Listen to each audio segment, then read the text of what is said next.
সালাম দেওয়াটা। আসসালামু আলাইকুম ভিউয়ার্স। গ্রামে চলছে হাল তোলা এবং ধান রোপণের মৌসুম।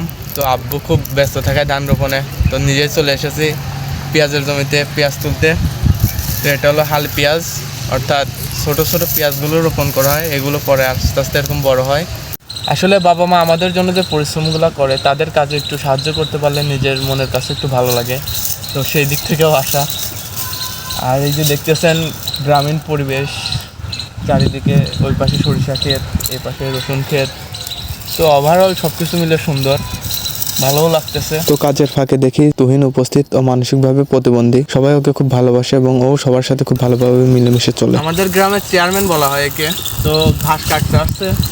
কোথায় যাও? কি কি করতে আসছো? কি করতে আসছো? এই যে কি ঘাস? কি কার খাওয়াবো? ছাগল? এই যে কি বলো মানে সালাম দেওয়াটা, এরকম করলে বলো সালাম বলো। সালাম দিছে। তো কেমন আছো তুমি? এই যে একটা গান শোনাও, গান শোনাও।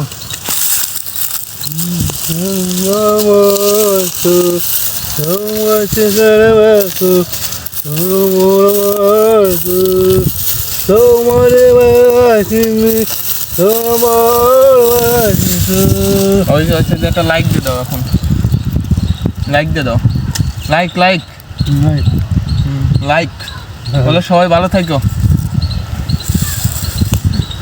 ঠিক আছে, আল্লাহ হাফেজ।